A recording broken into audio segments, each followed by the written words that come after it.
Hello student, स्वागत है आपका बीपीएससी कॉर्नर में। फ्रेंड्स, आज की इस वीडियो में हम जो है बीपीएससी शिक्षक भर्ती फ़ेज़ 2 के लिए जो है प्रैक्टिस सेट को लगा रहे हैं।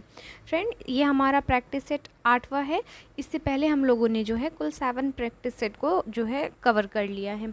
अगर आप नए आए हैं चैनल पर तो प्लीज़ पहले जाके उन सभी प्रैक्टिस सेट को सॉल्व कर लीजिए जो हम लोगों ने ऑलरेडी कर लिया है फ्रेंड्स, क्योंकि ये सभी जो प्रैक्टिस सेट हैं बिल्कुल ही आपके पैटर्न पर SCERT बोर्ड पर जो है पूर्णतः आधारित है।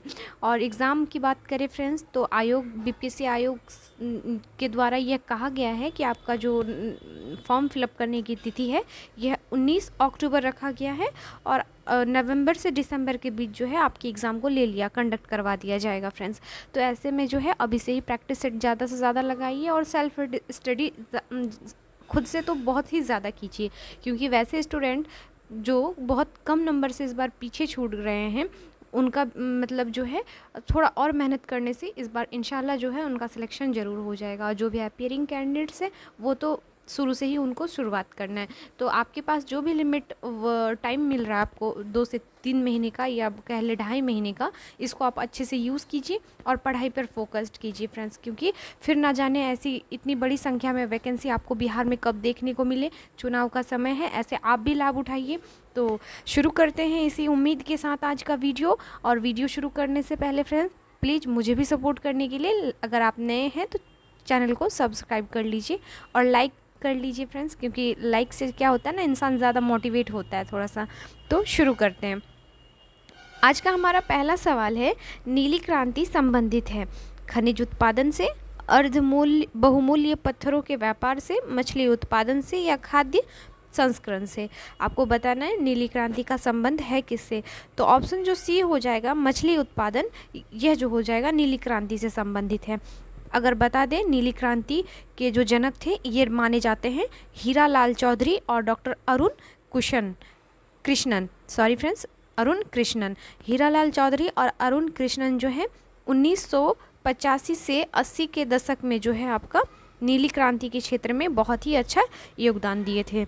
तो याद रखिएगा नीली क्रांति का संबंध मछली उत्पादन से है। नेक्स्ट देख लेते हैं क्वेश्चन नंबर 2 को। क्वेश्चन नंबर 2 में दिया है मुख्य चुनाव आयुक्त की नियुक्ति किसके द्वारा की जाती है। तो याद रखिएगा फ्रेंड्स, मुख्य चुनाव आयुक्त की नियुक्ति राष्ट्रपति के द्वारा की जाती है। तो ऑप्शन क्या हो जाएगा, ए इसका राइट आंसर हो जाएगा। बात करें अगर चुनाव आयोग की, तो संविधान के अनुच्छेद 324 में जो है आपका चुनाव आयोग का उल्लेख किया गया है। नेक्स्ट देख लेते हैं अगले सवाल को। क्वेश्चन नंबर 3 में है आपका, वह राज्य जो भारत में रबड़ उत्पादन में सर्वाधिक योगदान देता है वह कौन सा राज्य है। केरल है, आंध्र प्रदेश है, कर्नाटक है या तमिलनाडु है। यह क्वेश्चन जो है फ्रेंड्स कई बार आप बीपीएससी पीटी परीक्षा में आपको देखने को मिलेगा। तो याद रखिएगा फ्रेंड्स, जो रबड़ उत्पादन में सर्वाधिक योगदान देने वाला राज्य है यह है आपका केरल। ऑप्शन ए हो जाएगा इसका राइट आंसर। बात करें और किस चीज़ में अधिक योगदान देता है केरल, तो याद रखिएगा फ्रेंड, जो नारियल का उत्पादन है इसमें भी भारत के राज्यों में प्रथम नंबर पर आता है अपना केरल। तो याद रखिएगा। नेक्स्ट देख लेते हैं अगले सवाल को। मंडल आयोग का गठन कब हुआ था। बताना है आपको मंडल आयोग का गठन कब हुआ था। तो 1979 में हुआ था फ्रेंड्स। याद रखिएगा 1989 ईस्वी में मंडल आयोग की जो है गठन किया गया था। और यह जो मंडल है इसकी अध्यक्षता में एक पिछड़ा वर्ग आयोग बनाया गया था जिसे मंडल आयोग के नाम से जानते हैं। ये जो है मुख्यतः पिछड़ा वर्ग आयोग से संबंधित है। नेक्स्ट देख लेते हैं क्वेश्चन नंबर 5 को।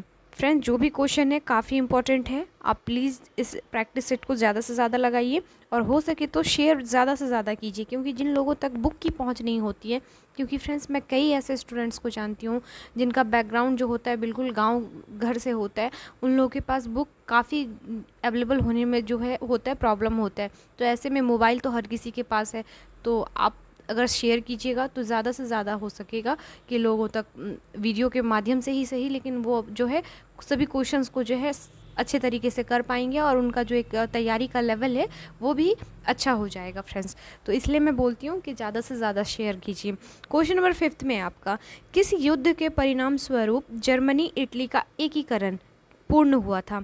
तो यह किया गया था आपका सेडान की युद्ध, जो कि 1870 के दशक में हुआ था। याद रखिएगा, इसी के सेडान युद्ध के परिणाम स्वरूप जो है जर्मनी और इटली का एकीकरण हुआ था।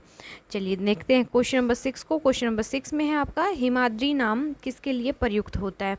तो हिमाद्री का हम जो नाम प्रयुक्त करते हैं ये ग्रेटर हिमालय के लिए करते हैं। किसके लिए? ग्रेटर हिमालय के लिए। तो ऑप्शन क्या हो जाएगा? डी इसका राइट आंसर हो जाएगा। और बात करें हिमालय की उत्पत्ति की, तो इसका जो उत्पत्ति हिमालय का यह टर्शरी युग में हुआ था। याद रखिएगा, कई बार यह भी क्वेश्चन आपसे पूछता है काल से संबंध, तो टर्शरी युग में आपके हिमालय का निर्माण हुआ था। नेक्स्ट देख लेते हैं अगले सवाल को। क्वेश्चन नंबर 7 में है आपका निम्नलिखित में कौन सा कार्य आरबीआई का नहीं है। आपको ऑप्शंस में चूज करके बताना है जो आरबीआई का कार्य नहीं है। फ्रेंड्स, आपने देखा होगा बीपीएससी के प्रीवियस ईयर क्वेश्चंस में, पीवाईक्यू में, कि आरबीआई से रिलेट क्वेश्चन आपको जो है इकोनॉमिक्स के क्षेत्र से ज़रूर रहता है। तो ये सब कुछ इंपॉर्टेंट कोर जो होता है टॉपिक होता है जिसको आपको बहुत ही अच्छे से क्लियर करना होता है फ्रेंड्स।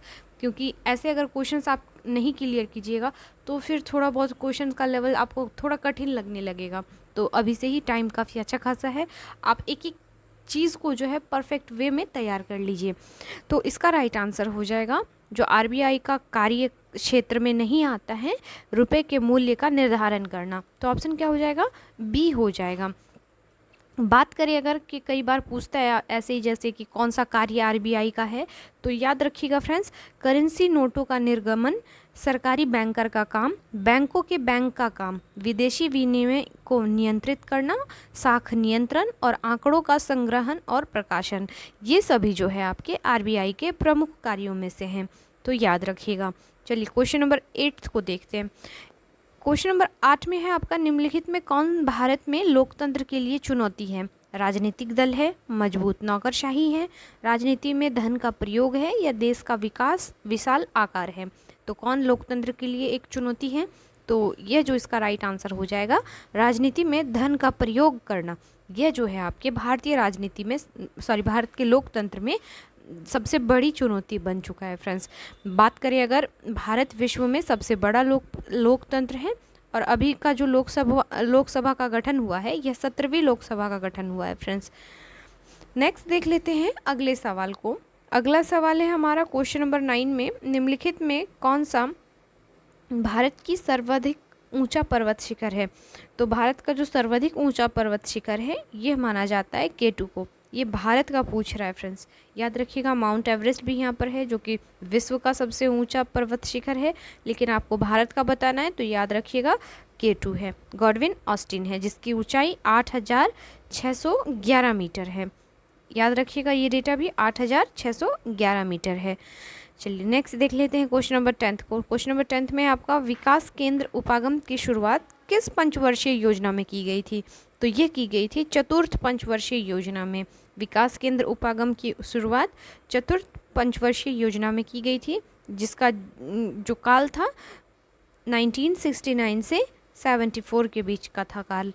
चतुर्थ पंचवर्षीय योजना का जो काल था 1969 से 74 के बीच था, और इसका जो लक्ष्य था विकास की गति को तेज करना, कृषि उत्पादन के उतार चढ़ाव को नियंत्रित करना तथा विदेशी सहायता की अनिश्चितता के प्रभाव को कम करना था। तो याद रखिएगा फ्रेंड्स। चलिए देख लेते हैं अगले सवाल को। 11 नंबर का क्वेश्चन है आपका, निम्नलिखित में किसने कहा था कि महात्मा गांधी क्षणिक भूत की भांति धूल उठाते हैं लेकिन अस्तर नहीं। तो यह जो कथन है फ्रेंड्स मोस्ट वीवीआई कथन है, क्योंकि ये कहा गया था डॉक्टर भीमराव अंबेडकर के द्वारा। याद रखिएगा फ्रेंड्स, 14 अगस्त 1931 ईस्वी में जो है बम्बे में महात्मा गांधी से एक मीटिंग के दौरान डॉक्टर भीमराव अंबेडकर ने यह कहा था, इतिहास बताता है कि महात्मा गांधी क्षणिक भूत की भांति धूल उठाते हैं लेकिन अस्तर नहीं उठाते। तो याद रखिएगा ये इनका कहा था डॉक्टर भीमराव अंबेडकर का। नेक्स्ट देख लेते हैं क्वेश्चन नंबर 12 को। 1977 के चुनावों में जनता पार्टी का नारा क्या था। बताना है 1977 का नारा क्या था जनता पार्टी का। तो यह था आपका लोकतंत्र बचाओ। क्या था? लोकतंत्र बचाओ। ऑप्शन सी इसका राइट आंसर हो जाएगा। नेक्स्ट देख लेते हैं अगले सवाल को। अगला सवाल है क्वेश्चन नंबर 13 में है आपका, राज्यसभा बजट प्रस्तावों को कितने दिन तक अपने पास रोक सकती है। कई बार पीटी परीक्षा में यह सवाल जो है आपका पूछा जा चुका है। तो याद रखिएगा फ्रेंड्स, राज्यसभा जो है कुल 14 दिन तक ही बजट प्रस्तावों को अपने पास रोक सकती है, उसके बाद यह स्वतः जो है आपका विधेयक मान लिया जाता है। नेक्स्ट देख लेते हैं अगले सवाल को। अगला सवाल है, भारतीय वास्तुकला में सुर्खी का प्रारंभ हुआ था। बताना है सुर्खी का प्रारंभ कब हुआ था। तो इसका राइट आंसर क्या हो जाएगा, कुषाणों के द्वारा। कुषाण काल के दौरान विभिन्न स्थापत्यों में सुर्खी का प्रयोग के जो साक्ष्य मिलते हैं, याद रखिएगा फ्रेंड्स। और मथुरा में हुई 5 स्तरों की खुदाई में तीसरे एवं 5वें स्तर में सुर्खी के निर्माण का साक्ष्य प्राप्त हुआ है। क्वेश्चन नंबर 15 को देख लेते हैं आप। क्वेश्चन नंबर 15 में है आपका, निम्नलिखित में कौन सा एक स्वरोजगार कार्यक्रम है। तो यह हो जाएगा स्वर्ण जयंती ग्राम स्वरोजगार योजना, जो है आपका एक स्वरोजगार कार्यक्रम योजना है। तो ऑप्शन क्या हो जाएगा, सी हो जाएगा। और यह योजना श्री अटल बिहारी वाजपेयी द्वारा जो है स्वर्ण जयंती ग्राम स्वरोजगार योजना शुरू की गई थी 1 अप्रैल 1999 ईस्वी को। तो ये भी फैक्ट याद रखिएगा। चलिए देखते हैं अगले सवाल को। क्वेश्चन नंबर 16 में है आपका, अनुसूचित जाति के लिए लोकसभा की कितनी सीटें आरक्षित हैं। लोकसभा में अनुसूचित जाति का जो है आरक्षण सीट बताना है आपको। तो इसमें जो आरक्षित सीटों की संख्या है कुल 84 है। तो ऑप्शन क्या हो जाएगा, सी हो जाएगा इसका राइट आंसर। क्वेश्चन नंबर 17 में देख लेते हैं, भारत में कृषिजन्य पदार्थों हेतु दिया जाने वाला श्रेणी मापदंड क्या है। तो यह है आपका एग मार्क। जो भारत में कृषिजन्य पदार्थों के लिए दिया जाने वाला श्रेणी है, यह एग मार्क कहलाता है फ्रेंड्स, याद रखिएगा। और केंद्रीय एग मार्क प्रयोगशाला जो है यह नागपुर में अवस्थित है। अगर एग मार्क का हेडक्वार्टर पूछे तो याद रखिएगा यह आपके नागपुर में अवस्थित है। चलिए नेक्स्ट देख लेते हैं अगले सवाल को। क्वेश्चन नंबर 18 में है आपका, भारतीय संविधान में मूल रूप से कितने मौलिक अधिकार प्रदान किए गए थे। मूल रूप से पूछ रहा है फ्रेंड्स। तो याद रखिएगा भारतीय संविधान में जो है मूल रूप से कुल 7 मौलिक अधिकार प्रदान किए गए थे। क्या हो जाएगा, ऑप्शन ए इसका राइट आंसर हो जाएगा। नेक्स्ट देख लेते हैं अगले सवाल को। अगला सवाल है, एक गठबंधन सरकार का से अभिप्राय है। गठबंधन की सरकार से आप क्या जानते हैं, आपको यह बताना है। तो इसका राइट आंसर हो जाएगा, 2 या अधिक राजनीतिक दलों के गठजोड़ से निर्मित सरकार को हम क्या कहते हैं, गठबंधन की सरकार कहते हैं। और भारत में 1990 के दशक में जो है आपको गठबंधन सरकार की प्रक्रिया जो है काफ़ी फेमस रही है। तो याद रखिएगा। नेक्स्ट देख लेते हैं क्वेश्चन नंबर 20 को। सूचना का अधिकार एक कानून है जो लोगों को अनुमति प्रदान करता है। किसकी अनुमति देता है, तो सरकार क्या कर रही है यह जानना बहुत ज़रूरी होता है आम जनता के लिए। तो इसे ही हम कहते हैं सूचना का अधिकार। याद रखिएगा फ्रेंड्स, सूचना का अधिकार एक कानून है जो लोगों को अनुमति प्रदान करता है कि सरकार क्या कर रही है। आरटीआई एक्ट के द्वारा जो है कुछ अति संवेदनशील विषय को छोड़कर कोई भी व्यक्ति देश हित, समाज के हित में कोई सूचना मांग सकता है। और सूचना मांगने का कारण नहीं पूछा जा सकता है, सूचना नहीं देने का कारण पूछा जा सकता है फ्रेंड्स। नेक्स्ट देख लेते हैं क्वेश्चन नंबर 21 को। इसवा क्वेश्चन है आपका, बिहार के इतिहास पर प्रथम ग्रंथ के रचनाकार कौन थे। तो यह थे आपके अली मोहम्मद शाह अज़ीमाबादी। तो ऑप्शन क्या हो जाएगा, डी हो जाएगा, याद रखिएगा फ्रेंड्स। नेक्स्ट देख लेते हैं क्वेश्चन नंबर 22 को।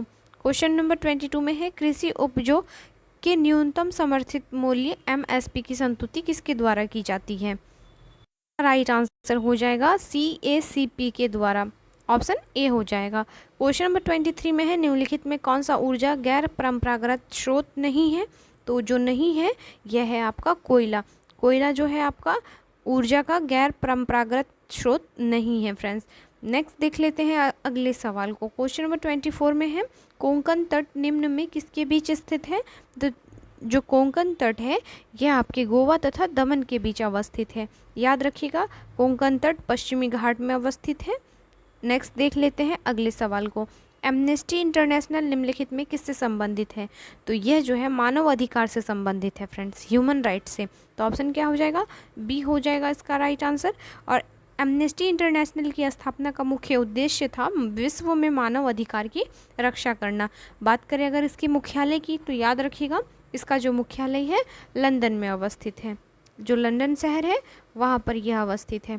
चलिए नेक्स्ट क्वेश्चन को देख लेते हैं। क्वेश्चन नंबर 26 में है, नगरीय क्षेत्रों में मुख्यतः कौन सी बेरोजगारी पाई जाती है? तो नगरीय क्षेत्रों में मुख्यतः जो है शिक्षित बेरोजगारी पाई जाती है, एजुकेटेड अनएम्प्लॉयमेंट पाया जाता है। तो ऑप्शन क्या हो जाएगा? ए हो जाएगा इसका राइट आंसर। नेक्स्ट देख लेते हैं, लोकतांत्रिक सुधारों का संबंध होना चाहिए तो किससे? सुशासन से, गुड गवर्नेंस से। तो ऑप्शन क्या हो जाएगा?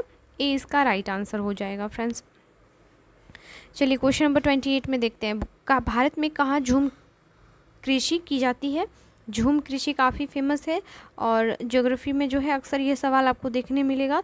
यह जो है आपके उत्तर पूर्वी भारत में एक प्रकार का कृषि प्रारूप आपको देखने मिलता है। तो ऑप्शन बी इसका राइट आंसर हो जाएगा। नेक्स्ट देख लेते हैं क्वेश्चन नंबर 29 को, निम्नलिखित में कौन सा हिंदुस्तान फर्टिलाइजर्स कॉर्पोरेशन लिमिटेड के अधीन नहीं है? आपको बताना है। तो इसका राइट आंसर हो जाएगा कामरूप। क्वेश्चन नंबर 30 में है आपका, हीराकुंड परियोजना निम्नलिखित में किस नदी पर स्थित है? तो हीराकुंड परियोजना जो है यह महानदी पर अवस्थित है और यह विश्व की सबसे लंबी नदी बांध है फ्रेंड्स। याद रखिएगा, जो हीराकुंड परियोजना है यह विश्व की सबसे लंबी नदी बांध परियोजना है।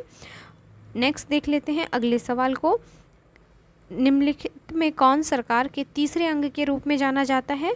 तो तीसरे अंग के रूप में जाना जाता है आपका सर्वोच्च न्यायालय। ऑप्शन क्या हो जाएगा? सी हो जाएगा इसका राइट आंसर। चलिए क्वेश्चन नंबर 32 को देखते हैं। क्वेश्चन नंबर 32 में है आपका, इंडिया डिवाइडेड पुस्तक के लेखक कौन थे? तो इंडिया डिवाइडेड पुस्तक के लेखक डॉक्टर राजेंद्र प्रसाद थे। तो ऑप्शन डी इसका राइट आंसर हो जाएगा। चलिए देखते हैं अगले सवाल को। क्वेश्चन नंबर 33 में है आपका, नदी जो दक्षिण भारत की गंगा के नाम से जानी जाती है वह है? तो जो दक्षिण भारत की गंगा कहा जाता है यह कावेरी नदी को कहा जाता है फ्रेंड्स, याद रखिएगा। लेकिन गोदावरी नदी को भी दक्षिण गंगा की वृद्ध गंगा कहा जाता है, वृद्ध गंगा कहा जाता है। तो दोनों अलग अलग फैक्ट हैं फ्रेंड्स, याद रखिएगा। नेक्स्ट देख लेते हैं क्वेश्चन नंबर 34 को, राजनीतिक दलों को चिन्ह कौन वितरित करता है? तो ये किया जाता है चुनाव आयोग के द्वारा। तो ऑप्शन क्या हो जाएगा? ए हो जाएगा इसका राइट आंसर। चलिए नेक्स्ट देख लेते हैं 35 को, हाल ही में भारत ने किस देश के साथ शिक्षा के क्षेत्र में सहयोग के लिए समझौते पर हस्ताक्षर किया है? तो यह किया गया है आपका मालदीव के साथ। क्वेश्चन नंबर 36 में है, पुराणों का अध्ययन करने वाला प्रथम मुसलमान कौन था? तो पुराणों का अध्ययन करने वाला प्रथम मुसलमान जो था अल-बरूनी था। याद रखिएगा फ्रेंड्स, अल-बरूनी। ऑप्शन क्या हो जाएगा? सी हो जाएगा। क्वेश्चन नंबर 37 में है आपका, 1905 में बनारस में हुए अखिल भारतीय कांग्रेस के अधिवेशन की अध्यक्षता किसके द्वारा की गई थी? तो इसकी अध्यक्षता गोपाल कृष्ण गोखले ने की थी। ऑप्शन सी इसका राइट आंसर हो जाएगा। नेक्स्ट देख लेते हैं क्वेश्चन नंबर 38 को, राष्ट्रीय आदर्श वाक्य सत्यमेव जयते किस ग्रंथ से लिया गया है? तो यह जो लिया गया है आपका मुंडकोपनिषद से। कई बार यह सवाल आपको घुमा फिरा कर देखने को मिलता है फ्रेंड्स, तो याद रखिएगा। चलिए क्वेश्चन नंबर 39 को देख लेते हैं, महात्मा गांधी ने दांडी यात्रा प्रारंभ की थी? मोस्ट वीवीआई क्वेश्चन है। तो 12 मार्च 1930 ईस्वी को जो है महात्मा गांधी ने दांडी यात्रा की शुरुआत साबरमती आश्रम से की थी अपने 78 अनुयायियों के साथ। यह भी सवाल कई बार आपसे पूछता है। नेक्स्ट देख लेते हैं क्वेश्चन नंबर 40 को, शैलकृत मंदिर है, बताना है कौन सा मंदिर है? तो यह है आपका कैलाश मंदिर जो कि एलोरा में अवस्थित है। याद रखिएगा, एलोरा के कैलाश मंदिर का निर्माण कृष्ण प्रथम ने किया था। कृष्ण प्रथम ने किया था फ्रेंड्स, याद रखिएगा, प्रथम ने किया था।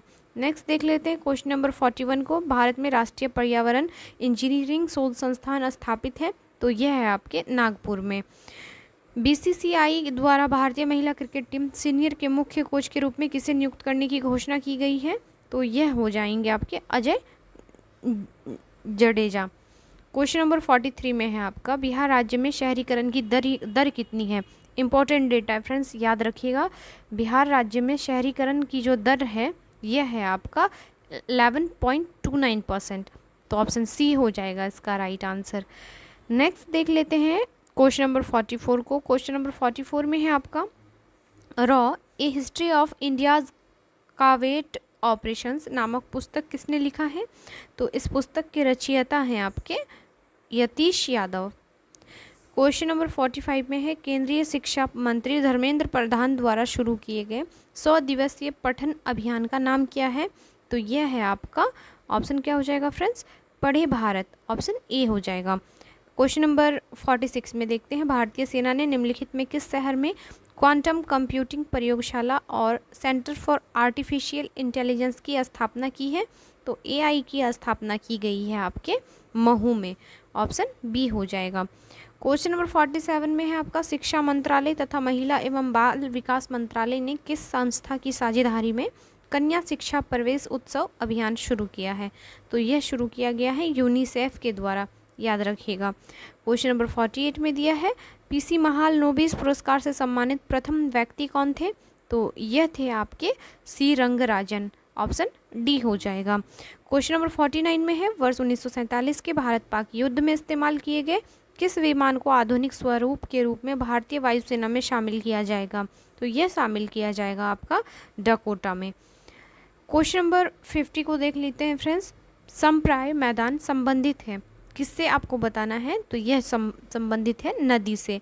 संप्राय मैदान जो है नदी का निर्माण नदी द्वारा होता है और इसका निर्माण उस समय होता है जब नदी की अंतिम अवस्था में क्षैतिज अपरदन द्वारा सतह की असमानताएं दूर हो जाती हैं। क्वेश्चन नंबर 51 में है, गतिशील वैद्युत आवेश पैदा करता है? तो चुंबकीय क्षेत्र को जो है यह पैदा करता है। क्वेश्चन नंबर 52 में है, निम्न जीवाणुओं को उनके रोग के साथ सुमेलित करें और जो है सही विकल्प को चुनना है। नीचे आपका जो है ऑप्शंस दिया गया है उसको चुनना है फ्रेंड्स। तो जो ट्रिपोनिमा पैलेडियम है यह आपका सिफिलिस के द्वारा होता है। बात करें यार्सिनिया पेस्टिस की, तो यह होता है प्लेग।